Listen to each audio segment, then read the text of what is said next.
pregunta. Usted esta semana retomó una obra escrita que es El Gato Pardo. Ha hablado del gatopardismo, esta obra escrita por un italiano, Giuseppe Tomasi di Lampedusa. En esta obra, presidente, hay una premisa principal que es: hace falta cambiar todo para que no cambie nada. ¿A qué voy con esto, presidente? En días recientes, con este tema que usted puso y que se ha estado analizando con base en las elecciones sindicales del Sindicato Nacional de Trabajadores Petroleros, muchos sindicalizados han tenido algún interés en una democratización desde el sindicato de electricistas, de ferrocarriles, de maestros, de salud, etcétera. Entonces, presidente, mi pregunta sería: ¿usted haría un llamado para que todos los sindicatos puedan ser democratizados? Porque pues se sigue viviendo este charrismo sindical con diversos líderes que ya llevan bastantes años ahí y que literal podría ser un paralelo del porfiriato, pero en estos gremios sindicales. Entonces, presidente, mi pregunta sería: ¿haría un llamado a la democratización de todas y todos los sindicatos? Gracias. Sí, y es un proceso de democratización que se tiene que ir consolidando. Antes no había democracia. Bueno, por siglos no hubo democracia en nuestro país, siglos sin democracia. No tenemos, desgraciadamente, costumbre, hábito democrático. Tenemos que limpiar el camino, desbrozar el camino para hacer realidad la democracia. Y esto lleva tiempo. Yo siempre recuerdo la anécdota de cuando triunfa la revolución y habían peones acasillados, había esclavitud.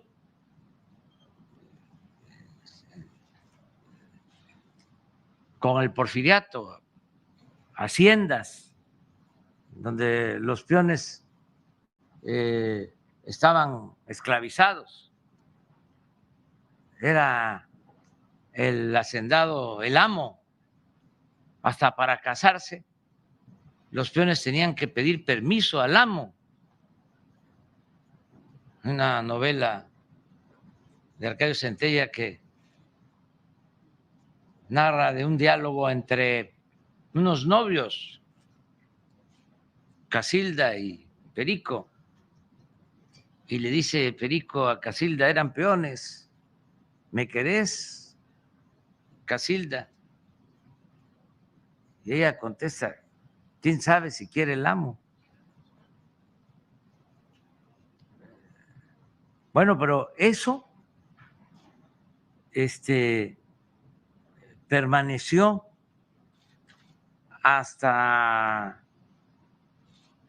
1914, 1915, que fue abolida la esclavitud en los hechos, porque 100 años antes, el cura Hidalgo proclamó la abolición de la esclavitud, pero no se llevó a la práctica. Durante todo el siglo XIX hubo esclavitud. Es hasta la revolución que empiezan a emitirse leyes en los estados para terminar con el peonaje y liberar a los trabajadores de las haciendas, a los peones.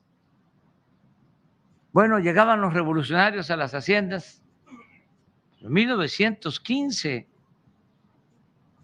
no hace mucho, y le decían a los peones, les llevaban la buena nueva de que ya eran libres. Y los peones, en vez de alegrarse, se ponían a llorar,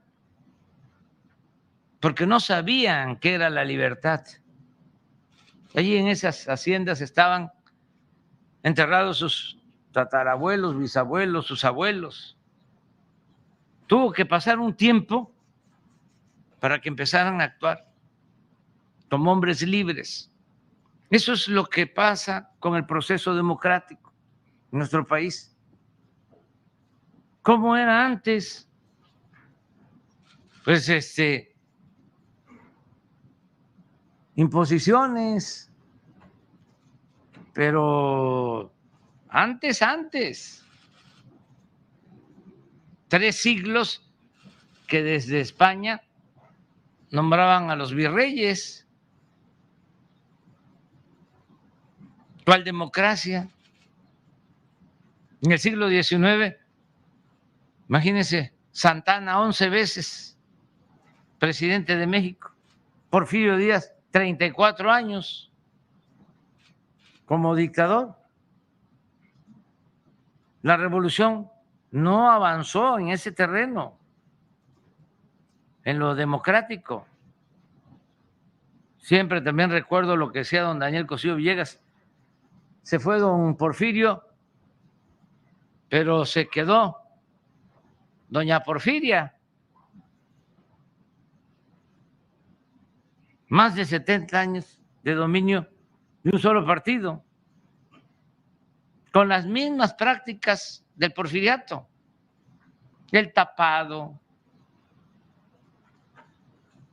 el dedazo, el acarreo, el besamano, todo eso surgió con el porfiriato y se mantuvo. No pudo la revolución, a pesar de que fue profunda, desterrar todos esos vicios, esas prácticas antidemocráticas, porque además falló el proyecto democrático de Madero, el único presidente de México con vocación democrática, que lo sacrificaron, lo asesinaron. Por eso se le llama apóstol de la democracia. Entonces, apenas estamos dando los primeros pasos en materia democrática. ¿Cómo era acá en Baja California? Bueno, antes de ser Estado, presidente designado. Se constituye el Estado, sigue designando el presidente. Ya nada más es un cambio de forma. Volvemos a lo de gatopardismo. Las cosas cambian para seguir igual. Pero eso viene también del porfiriato. Es respetar la Constitución en la forma para violarla en el fondo. Porque con Porfirio Díaz siempre habían elecciones. Claro, no llegaba nadie a votar. Votaban muy pocos. Y los encargados de la casilla hacían el trabajo.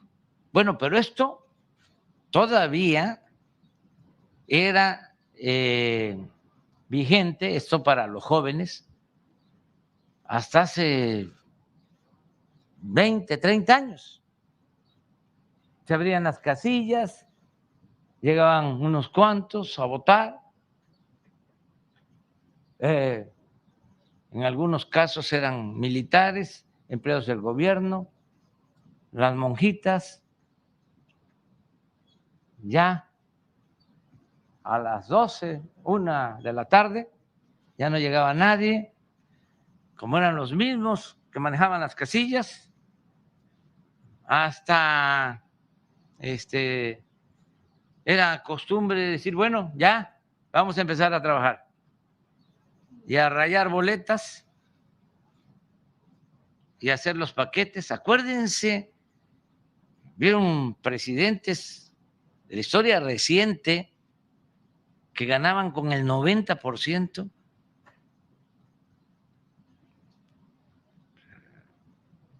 Díaz Ordaz, Echeverría, bueno, López Portillo creo que no tuvo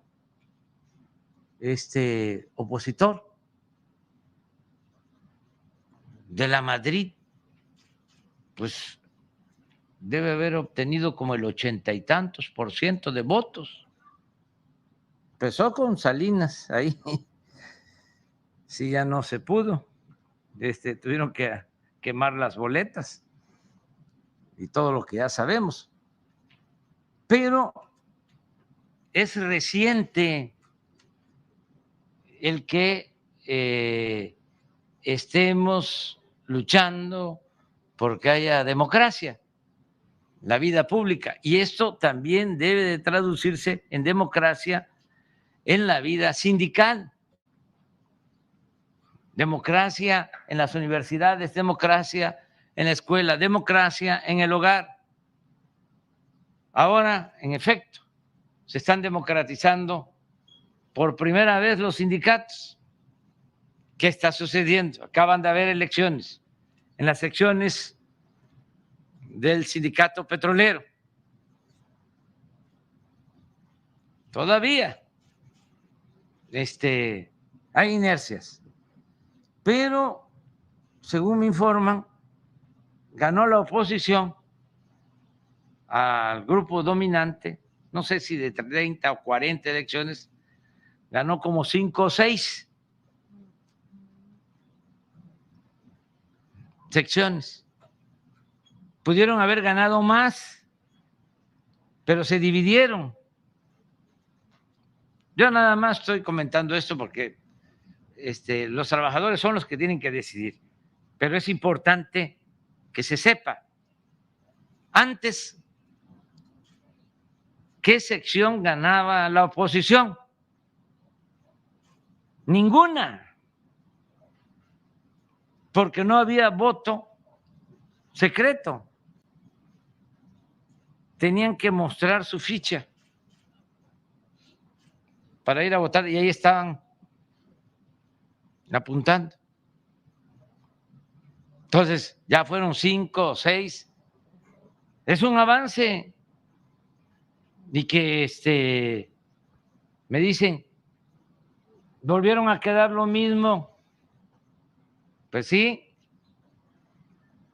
pero lo tienen que decidir los trabajadores. Los caciques duran hasta que el pueblo quiere. Juárez usaba mucho una frase de Hidalgo que decía, el pueblo que quiere ser libre, lo será. ¿Qué les recomiendo a todos los que quieren de manera sincera, auténtica, la democratización en los sindicatos? Que sigan luchando, que a veces no es a la primera. Lo importante es seguir adelante. Y lo otro, si consideran que hay un grupo hegemónico fuerte, pues no se dividan. Ya no debería yo estar hablando de esto, pero es muy importante lo que está sucediendo, porque nosotros lo que estamos garantizando son condiciones para que sean los trabajadores los que decidan. Ya no es el gobierno el que va a poner al líder de un sindicato, son los trabajadores los que tienen que elegir a sus representantes con absoluta libertad. sin presiones, sin entrega de dádivas, sin entrega de dinero o sin amenazas.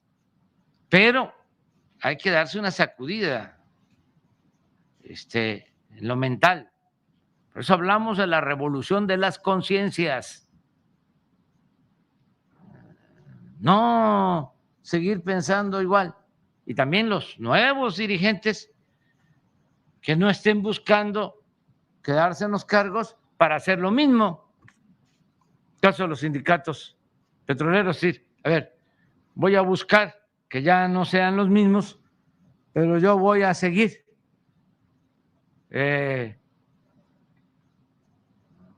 cobrando moche para entregar una plaza, que ya no sean transitorios, sino de planta, nada más que se tienen que mochar.